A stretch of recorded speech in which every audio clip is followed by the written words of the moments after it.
Ең басты фаворит Бразилия оңтүстік Кореямен ойнағанда жай жаттығуда жүрміз деп қалды. Себебі 36 минутта 4 гол соққан соң ары қарай білгендерін істеді.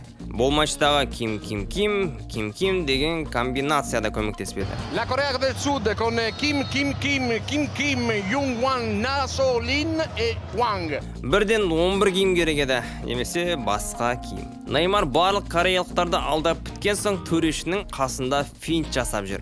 Ал Рафиня болса өзім салам деген ниетімен 5-6 гол салатындай мүмкіндікті голға айналдыра алмады. Байғыз Сон Хин Мин болса матчтың тез біткенін қалап жүргендей сезімде болды.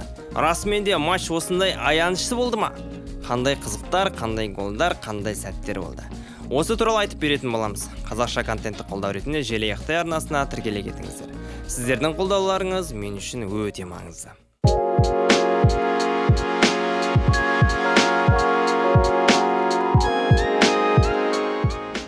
Бразилия топтық кезеңде аса қиналмады. Камероннан ұтылды, бірақ ол матч бір тағдырды шешетін ойын болған жоқ. Ал оңтүстік Корея топта біраз терледі. Уругваймен тең ойнап, ганалықтардан ұтылып, фаворит болған Португалияны ұтып топтан шығуға мүмкіндік алған. Матчтан кейін Уругвайдың 2 голдан артық салмауын барлығы смартфондармен алаңда отырып күткендері қызық. Уругвай 2 голдан басқа артық салмағанын көріп, кореялықтар финалда ұтқандай бір қатты қуанды. Енді шыны керек, Португалияны ұтқандарына аса таң қалмадым. Екінші құрам шықты, оның үстіне оларда да тағдырды шешпейтін ойын болатын. Топтан шығып қойған, ойлары тек 1-8-де тұрды. Кореялықтардың қуаныштары көпке созылмады. Топтық кезеңнен әрең дегенде шыққанда тістерін қайрап отырған Бразилияға тап болады. Бразилияның екінші құрамының өзінде сұмдық ойыншылар жиналған.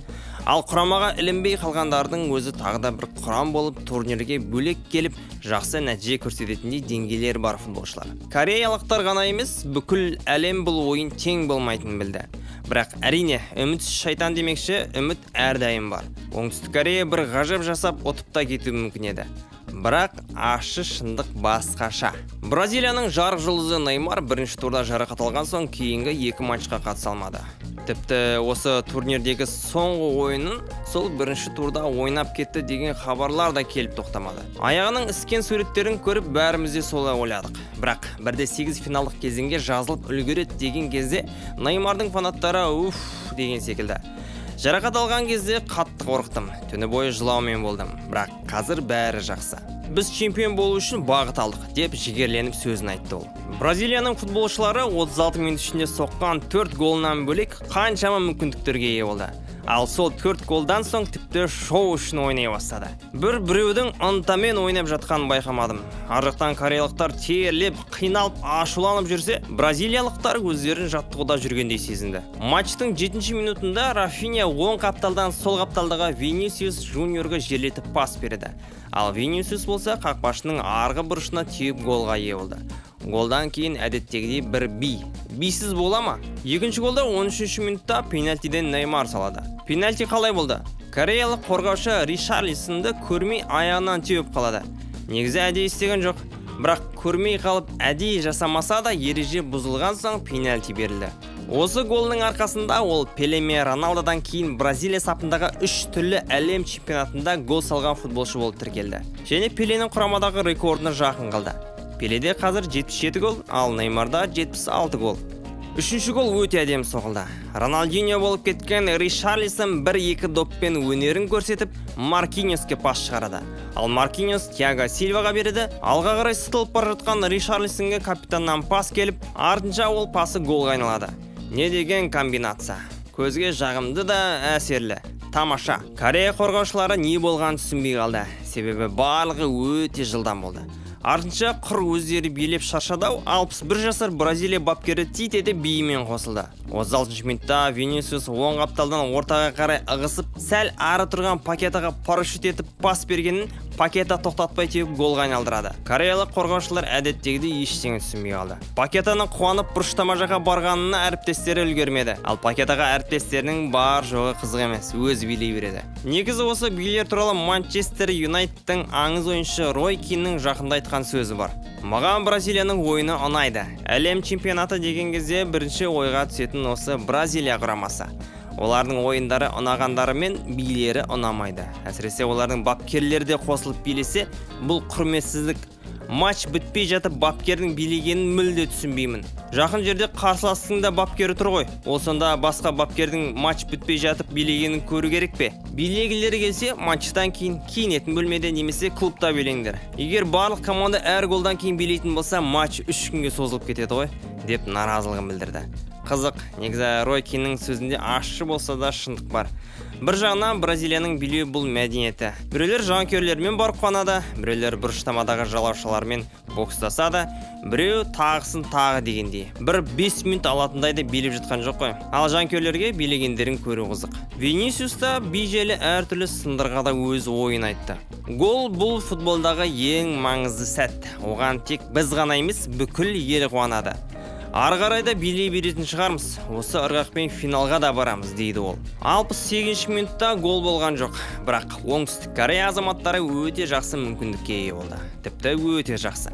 Данилоның қателігінен келген сыйды Хван Хи Чхан әдемі етіп арғы бұрышқа шиіріп тепті.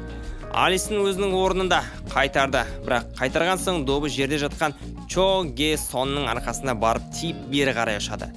Негізі бұл жерде қайтқан допты кореялықтар салса да офсайд болуы мүмкін еді. Жерде жатқан адам қай жағынан қарасақты офсайдта тұр. Оған негізі сол жатпай бірден тұрып кеткен кезде арқасына тимей бұрыштамаға кететін. Ал енді кореялықтар жалғыз үмітті сыйлаған емес, жай абырой болатын бір голға ие болды. Оның өзі шынымен де жай-май гол емес. 76-ші минутта қорғаушылардан келген допты Пайк Сёнго әдемі етіп турлап алып, алыстан жойқын соққымен теуіп қалды. Алисын бұл жерде допты көргенмен физикалық түрде үлгере алмады. Оңтүстік Кореяның басты жұлдызы Сон Хин Мин қайда? Неге көрінбей қалды ойында? Жалғыздың үні шықпас дегендей, Кореяның деңгейі ондай бір Бразилиямен тең ойнайтындай емес. Соңға доп келген кезде бразилиялықтар, жалпы кез келген команданың ойыншылары 2-3 адам болып жауап тастайды. Себебі оған доп түсу деген қауіпті. Топтық кезеңнен бері байқағаным сол. Мысалға кез келген басқа кореялыққа доп түссе, ойыншылар олай жабыса қоймайды. Ал соңға келген кезде ыстық тоғаш тегін таратқандай жармаса кетеді. Ал енді қараңыздаршы, Бразилия сапында осы Сон Хин Мин секілді тіпті одан да мықты ойыншылар бір емес, бірнеше де емес, өте көп. Оңтүстік Кореяның қорғаушылары кімді жабарын білмейді. Біреуін жапса, екінші шашылып кетеді. Тіпті біреуіне бір адам да жетпейді. Неймар, Винисиус дегендер 2-3 адамды еркін алдап кете алатындай күштері бар. Бразилияға қарсы бір арнайы тактика болмаса, бұл құрамамен қарсы ойнау өте қиын. Ойынның қызықтарының бірі ол Палмейрас клубында өнер көрсететін Вевертон есімді қақпашының алаңға шығуы. Мен бір қызық дегенде ол бір басқаша қимылдар жасаған жоқ. Тек статистика бойынша қарасақ, жалғыз Бразилия құрамасы ғана әлем чемпионатына келген футболшылардың барлығын шығарып үлгерді. Сонша ат терлетіп келіп шықпай қалған ойыншы жоқ. Тіпті аз минуттар ойнаса да, ең бастысы бір рет болсын шықты деген сөз. Кейде байқаймыз, осы 20-дан астам ойыншыны әкеліп 4-5 ойыншы тамырын жайып қосалық құрамның талына айналады. Тіпті ұтып тұрса да, ұтылып жатса да оларды шығармайды. Тек біреулер жарақат алып қалса ғана олардың мүмкіндіктері пайда болады. Ал басқа кезде тек кешір мені. Әр голдан кейін кімнің қателігі болды деп айтуды жақсы көремін. Іздеп, тоқтатып қойып, сызып. Бірақ бұл жерде айтайын десем, барлығын сызып тастайтын сияқтымын. Бразилия шілей мықты, қысқаша айтқанда. Хорватияға қиын болады. Ойын біткен соң барлық Бразилияның ойыншылары алаңға шығып, Пеленің суретін қолдарына ұстап тұрды. Қазір Пеленің жағдайы ауыр. Алдын ауруханаға да түсіп, елді бір қорқытып алған еді. Сауығып кетуін тілейміз. Матчтың үздігі Неймар. Пенальтиден жалғыз ғана гол салса да, ойынның жақсы өтуіне үлкен септігін тигізді. Ортада жүретін нағыз плеймейкер. Лайықты. Айтпақшы, Ришарлисонның турнир басталмай тұрғандағы шаш үлгісін көрдіңіздер ме? Атақты Роналдоның әлем чемпионатында көрсеткен шаш үлгісі. Турнир бойынша сондай шашпен жүре ме десем, турнир басталам дегенше өзгертіп тастапты. Бірақ өз айтады, егер чемпион болсақ, шашымды қайтадан сол үлгімен алдырам деп уәде етуде. Маған қолдау ретінде арнама жазылып кетіңіздер. Сіздің қолдауыңыз мен үшін өте маңызды. Құдай қаласа әлі талай жақсы видеолар шығаратын боламыз. Амандықта жолыққанша сау саламат.